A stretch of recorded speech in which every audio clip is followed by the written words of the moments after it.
Bonjour et bienvenue sur le plateau de Valeurs. À l'occasion de cette 41e édition, j'ai le grand plaisir d'accueillir une personne qui cultive une forme particulière de communion patrimoniale avec ses grands ancêtres et qui va donc nous accueillir aujourd'hui au cœur de son projet, l'hôtel Alfred Sommier, au cœur de Paris, et un hôtel qui va être classé 5 étoiles, c'est ça ? Absolument. Voilà. Donc, pour préparer cette émission, j'ai réalisé que vous aviez une quête spirituelle immobilière, patrimoniale, qui vous amène parfois à avoir des expressions que j'ai beaucoup aimées. En l'occurrence, danser avec mon château, ce qui voulait dire pour vous, je crois, que vous aviez réussi à surpasser les problèmes que cette immense œuvre d'art vous occasionnait. Est-ce que j'ai trahi un sentiment ? Est-ce que j'ai introduit correctement vos sentiments ? Non, je trouve que l'expression que j'ai utilisée pour un autre lieu s'adapte également à ce projet de transformation de l'hôtel particulier d'Alfred Sommier en hôtel tout court, parce que j'ai porté le projet beaucoup sur mes propres épaules, c'est un lieu de famille, et parce que je me suis énormément investi. Dans ma carrière, j'ai travaillé dans le domaine immobilier, et donc travailler sur des plans, être un petit peu architecte moi-même, ça me passionne. Donc je peux, en dormant, rêver sur un lieu et donc un peu danser avec le lieu pour le concevoir et préparer sa transformation. En tout cas, j'aime beaucoup l'expression. Je vous présente Richard de Warren. Bonjour. Et donc, ce projet, est-ce que vous pourriez nous en dire un peu plus, s'il vous plaît ? L'émission se présente en 3 temps, hommes, projet, structure. Dans un premier temps, on va parler des hommes. Vous êtes donc HEC, énarque. On sait que ce genre de profil amène parfois des présidents normaux. Comment est-ce que vous avez fait pour échapper à la chose publique ? Alors, je suis peut-être un énarque particulier, parce que je suis resté 5 ans dans la fonction publique comme diplomate à Paris, à Washington et à la mission française auprès des Nations Unies à New York. Mais j'avais, je pense, au fond de moi, un virus entrepreneurial, et je sentais que je m'accomplirais plus dans le domaine privé, et je pense qu'on peut servir son pays, bien sûr dans la fonction publique, mais bien sûr aussi dans le privé, en étant créateur ou en se dédiant à des projets qui transforment ses centres d'intérêt. Donc, entrepreneur, on sait que la définition d'entreprise, c'est un rapport tridimensionnel, dynamique, homme, projet, structure. Qui sont les hommes qui vous accompagnent ? Ou les femmes, pardon. Alors, pour le projet en question, je dirais, j'ai été accompagné par ma femme et mes enfants, parce qu'il y a une dimension familiale. J'ai été accompagné par des cousins.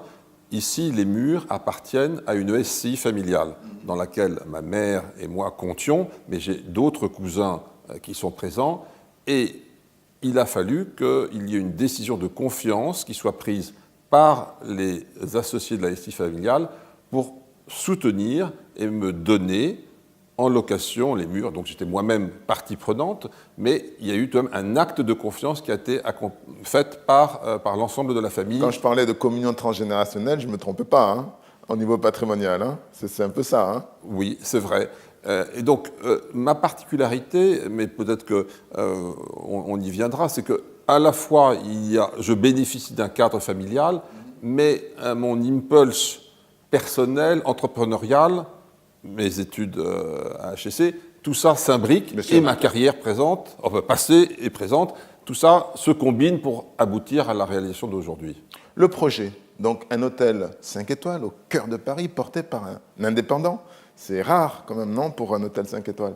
Oui, c'est osé, je suis d'accord, mais l'emplacement est à côté de la Madeleine. Le lieu est très intéressant parce que c'est un hôtel particulier, et je souhaite faire revivre l'hôtel particulier de mes ancêtres sommiers.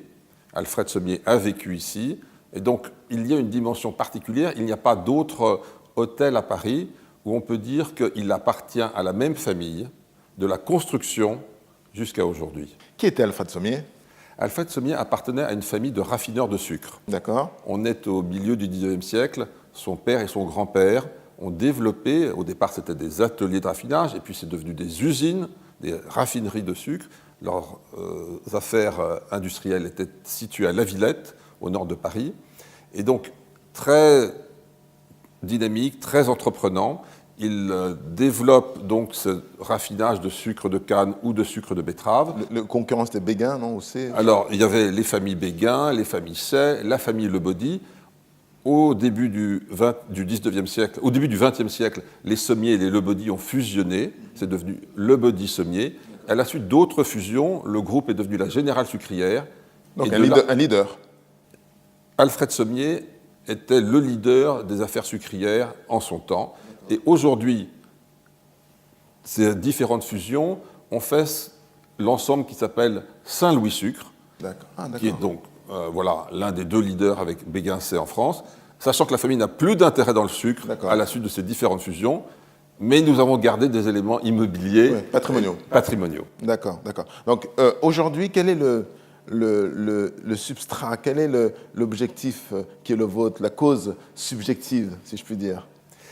Je n'avais pas un projet mûri depuis de longues années de transformer ces lieux en hôtels.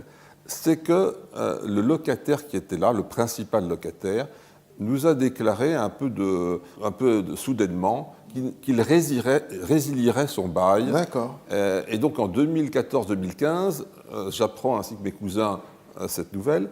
Et ayant déjà un pied dans l'hôtellerie, j'ai eu comme un flash qu'on pouvait faire un hôtel de ce lieu-ci. C'est très intéressant parce que d'une potentielle crise, vous avez fait une opportunité. Absolument. C'est ça, hein? Absolument. D'accord. Effectivement, tout le monde s'inquiétait dans la famille en se disant mais finalement, il y a beaucoup de travaux à faire, il y a un locataire qui est là depuis longtemps, les normes ont changé, et lui-même quittait parce que les réglementations sur l'incendie, les handicapés amenaient à faire beaucoup de travaux, il ne voulait pas prendre cette charge-là, et la famille savait qu'elle devait le faire, et je me suis dit mais voilà, moi je peux peut-être justement utiliser toutes ces difficultés pour avoir un projet qui permettra de dépasser ces difficultés. Mais ça représente des investissements très importants. Comment est-ce que vous avez financé ça? Parlons un peu argent. J'ai combiné plusieurs éléments. D'abord, j'ai réuni mes propres académies et je me suis associé dans la société d'exploitation avec un fonds d'investissement dans lequel j'ai travaillé pendant 3 ans qui s'appelle Turenne Capital. D'accord. Et donc Turenne Capital avec des investisseurs qui souhaitaient profiter des avantages de la loi de TEPA. Ah oui, c'était la loi travail-emploi et pouvoir d'achat. Exactement, qui permettait d'investir dans des sociétés en création industrielle ou commerciale, pour pouvoir défiscaliser à l'ISF. Et dans ma holding personnelle, l'impôt sur la fortune pour voilà. Et dans ma holding personnelle, également, j'ai réuni des friends and family qui ont pu également accompagner mon projet, tout en gardant... Mais comment vous avez trouvé ces montages? Vous êtes fait aider par une société? C'est pas la société Nevis Finance? Alors, effectivement, au niveau de ma holding, j'étais en relation avec Nevis Finance, qui m'a permis de structurer l'opération. Avec la société d'exploitation, qui est majoritairement contrôlée par ma holding, là, j'étais en relation avec Turenne Capital. Donc, j'ai bénéficié, là, d'un montage qui était tout à fait solide et qui m'a donné une base importante. Et derrière, j'ai été voir 2 banques, la BPI, la Banque publique d'investissement, et la BNP Paribas, qui ont accompagné le projet. Et donc, on est à 50-50 entre les apports de fonds des banques et les apports en capital de moi-même et des investisseurs privés. Ce qui prouve que derrière les affaires immobilières, c'est pas... contrairement à ce qu'on entend souvent, des activités improductives. Quel est votre sentiment? Je vous coupe une seconde. Nous sommes une activité commerciale et bien sûr, il peut y avoir une base immobilière, mais nous investissons sur le plan commercial. Sinon, on ne bénéficierait pas de la loi TEPA. J'entends. Quel est votre sentiment par rapport à la façon dont le législateur actuel, le gouvernement actuel, traite l'immobilier en l'occurrence, puisque c'est pour vous un patrimoine immobilier? Vous n'avez pas le sentiment qu'entendre parler de rentiers, entendre parler d'activités improductives, sortir l'immobilier, garder l'immobilier dans les actifs taxés patrimoniaux, etc. Vous ne trouvez pas que l'immobilier est maltraité? Alors, ça me gêne que on ait un regard qui soit concentré sur le plan fiscal sur une catégorie d'actifs. Je pense que c'est bien de libérer les activités économiques les plus créatrices de richesse d'un certain nombre de pesanteurs fiscales, administratives, réglementaires, parce que ça aide à la création économique. Donc la politique générale de M. Macron, je la soutiens très, très, très largement.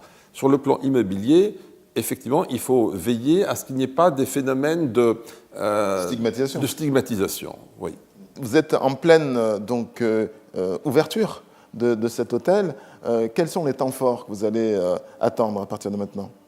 Donc après pas tout à fait 2 ans de travaux, de transformation des lieux, nous avons eu nos premiers clients hier. Et donc maintenant, c'est une phase de développement commercial. Ce développement commercial doit viser les différentes catégories de clientèle qui nous intéressent. Nous avons des clientèles pour l'hébergement, des clientèles pour les salons qui nous permettent de recevoir pour des événements d'entreprise, des événements privés.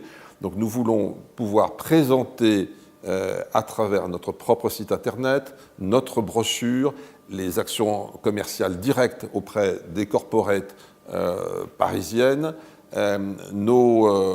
l'ensemble de nos services, l'ensemble de notre offre.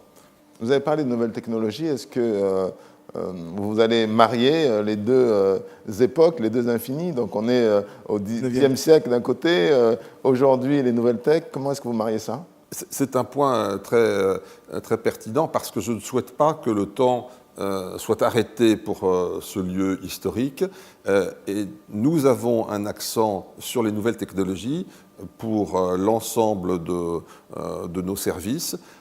Nous avons un accès Wi-Fi très puissant avec 1 gigabit qui est délivré dans chacune des chambres. Chaque chambre a son propre code Wi-Fi pour sécuriser complètement les accès.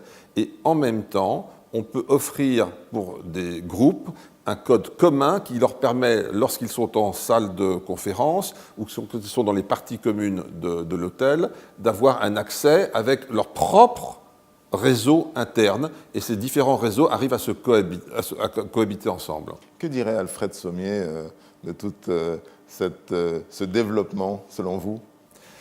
J'espère qu'il serait fier de se dire qu'il y a dans la famille une continuité de fibres entrepreneuriales. Est-ce que vous êtes sportif?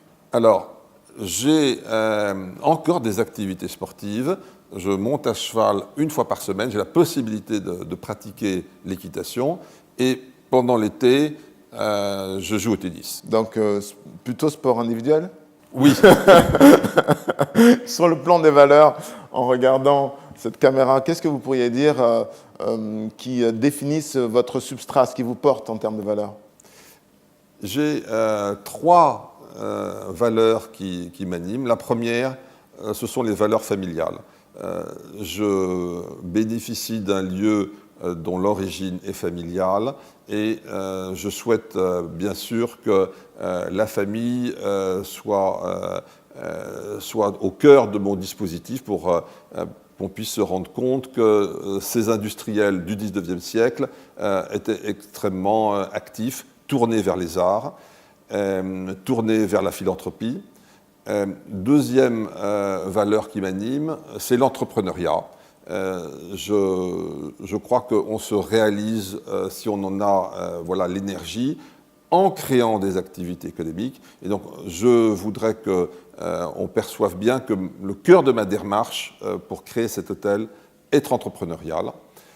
Et troisièmement, j'ai des valeurs qui sont philanthropiques pour que les personnes qui puissent tourner en relation avec moi, avec cet hôtel, puisse se dire que c'est un cadre humain, c'est un cadre dans lequel des valeurs qui sont importantes sur le respect des autres soient bien exemplaires dans ce lieu.